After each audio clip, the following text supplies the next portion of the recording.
जैन। सभी महाराजियों के चरणों में त्रिवार नमोस्तु नमोस्तु नमोस्तु, छुल्ल जी के चरणों में इच्छामी। महाराज श्री, मेरा प्रश्न आश्चर्य और सभी को हंसाने वाला है, मगर मैं पूछूंगी जरूर। अच्छा। पहला प्रश्न है मेरा। पहले हंस ले हम लोग। अच्छा पूछ लीजिए। कि बहुत पहले कुछ समय से बहुत डिप्रेशन में चली गई थी, करीब 6-7 महीने नहीं उठी, मगर मैं फिर आपकी नीति क्लास सुन सुनकर इतना कि दिन में 5-6 बार निकाल कर मेरे को सबने समझा मैं दूसरों को पॉजिटिव करने वाली खुद ही नेगेटिव हो गई थी। मगर आपकी नीति क्लास सुनकर मैं इतनी पॉजिटिव, इतनी एनर्जी, ताकि मेरा आपसे पहली बार मैं आपके समक्ष, मैं कब से दद्दू से कब से कह रही हूँ, भूपेन चाचू से कि मुझे एक बार महाराज जी के पास ले चलो, मैं बहुत नेगेटिव हो गई हूँ। मगर आपकी नीति क्लास की जो बातें, जो एनर्जी, मतलब मैं उसके सबको बताना चाहती हूँ कि जो मेरे अंदर एक उफान, उस चीज का नेगेटिव धीरे करके मैं फिर से पॉजिटिव की ओर आ गई हूँ। इसलिए आपको तेरे बार नमोस्तु नमोस्तु नमोस्तु। दूसरा प्रश्न है मेरा पहला प्रश्न क्या से। था? देखो आप लोग हंसे नहीं थे इसलिए मैंने बोल दिया। हाँ पूछो। दूसरा प्रश्न है मेरा दान से। हाँ। कोई परिवार है, मीडियम है, कमाने की क्षमता भी इतनी नहीं है, वो दान देना चाहता है। पहला दान गुप्त दान, दूसरा दान मंदिर में बोलियां होती हैं, उसमें भी मन होता है।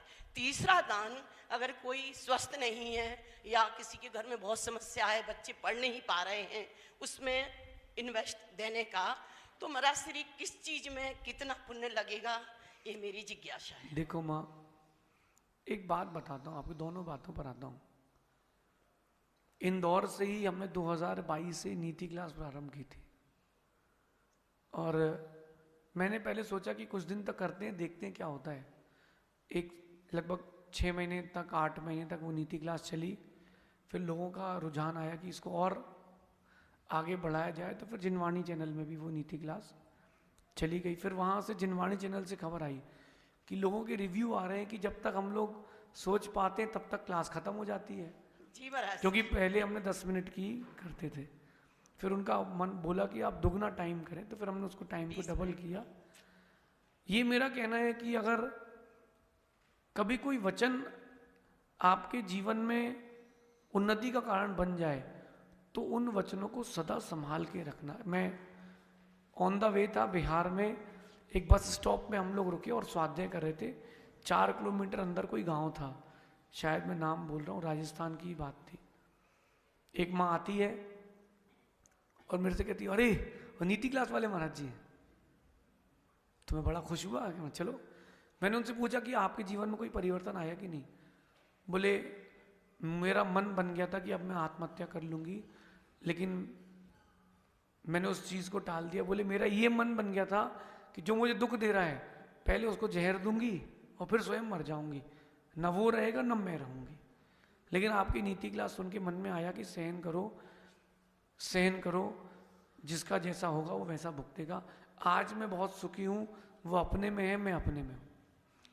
तो ये चीज आपके जीवन के परिवर्तन के लिए है, बहुत अच्छी बात है। इसको आपको लाभ मिले तो ये दवाई दूसरों को बताएं। अब आगे आपकी बात पर आता हूँ। दूसरा प्रश्न क्या था आपका? दान। हाँ देखिए, दान बहुत अच्छी चीज है, लेकिन अपनी शक्ति से अधिक कभी नहीं देना चाहिए। या आप पूछा है तो मैं बता रहा हूँ, क्योंकि आप तो मुझसे पहली बार ही मिले हो ना। पहली बार कि प्रश्न मैंने करवाया है?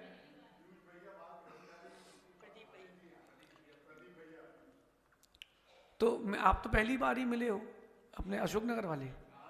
अच्छा माँ, श्री आपको मैं दूसरी बार मिली हूँ। रामचंद्र नगर में मेरी बेटी रहती है, पीयूष चिंतन जैन। हाँ। तो आपके वहाँ आहार भी देखे, मगर प्रश्न पूछने का मौका आज मिला है। माँ ऐसा है कि दान बहुत अच्छी चीज है, करना चाहिए, लेकिन अपनी शक्ति से अधिक कभी नहीं करना। आपको मैं गंभीरता से कर रहा हूँ, मैं किसी व्यक्ति पर कटाक्ष नहीं कर रहा हूँ। अपनी शक्ति से अधिक कभी मत देना और अपनी शक्ति से कम भी मत देना। आपको लग रहा है कि मेरे पास 100 रुपये हैं और आपको लग रहा है कि मंदिर की व्यवस्थाएं बहुत अच्छी हैं, फिर भी मंदिर में दान डालें। और 50 रुपये मंदिर में डाल दें, जो 50 बचे उसको सेव कर लें। ये नहीं सोचे कि 50 से क्या होगा। अगर आपने 2 साल में, 5 साल में, 10 साल में, 1 साल में पैसा जोड़ के भी किसी के स्वास्थ्य लाभ के लिए अगर आपने धन दिया है, तो वो भी जैन दर्शन के अंदर अनुकंपा में आता है। कभी ज़बरदस्ती किसी से दान लेना ही नहीं चाहिए। और मैं अपनी बात को बोल रहा हूँ, बुरा नहीं मानना, इंस्टॉलमेंट में कभी दान मत देना। आप दे दो, बहुत अच्छी बात है, लेकिन आज भावना है, कल नहीं हुई तो? आज आपकी भावना है, कल नहीं हुई तो क्या करेंगे? मैं किसी व्यक्ति पर कटाक्ष नहीं कर रहा हूं, एक बात बता रहा हूं। आज आपकी गुंजाइश है, आज आप दे दो, क्या पता कल भावना ही नहीं हुई तो क्या करोगे? वो वजन तो लेके जाना पड़ेगा ना। हाँ, किसी ने अगर बड़ी बोली ली है और उसने वक्त लिया है तो उसका निजी बात है, अच्छी बात है, आपने वक्त लिया है। ये मेरा व्यक्तिगत मानना है कि बोल दिया है, दे दो और निवृत्त हो जाओ। आगम की बात बताता हूं, दान बोल करके कमाया नहीं जाता। आपने आज बोल दिया, फिर आप कमाने गए हो, आपने दान दिया है, ऐसी प्रक्रिया नहीं है। जो कमाया है उसमें से दान देना चाहिए, ताकि मन में कोई विकल्प ना रहे। आज आप हो, आज मैं आपको बुंदेलखंड की एक बात बताता हूँ, एक गांव की।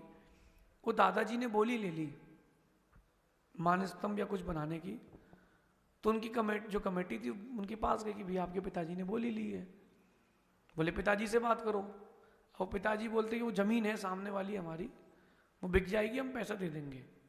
तो उन्होंने कहा कितने की रेट है? बोले 5,000 रुपये स्क्वायर फीट का रेट है। हाँ, बोले जिस दिन 10,000 में बिकेगी तब देंगे पैसे, नहीं तो तुम 10,000 में तुम ले लो। और उनके बच्चों ने बोला जब तक पिताजी हैं सो बोली है, पिताजी गए हमारी बोली खत्म। इसमें क्या होता है? संक्लिष्टता होती है। दान करें, अपनी शक्ति से करें। हाँ, कोई गरीब है जिसको भोजन नहीं है, जिसको स्वास्थ्य का लाभ नहीं है, तो मंदिर में 20 रुपये डाल दें, लेकिन 80 रुपये उसके ऊपर लगा दें। क्योंकि ये भी धर्म कहता है कि जो दया है वही श्रेष्ठ धर्म है। लेकिन अपना पैसा कहीं भी दें, देख करके दें, वहाँ उसका सदुपयोग होना चाहिए। अगर आपके पैसे का दुरुपयोग हो रहा है तो वापस ले आए, आपके पैसे का सदुपयोग हो रहा है जरूर लगाएं। ये 2007 के कमरे बने हैं क्या? है ना?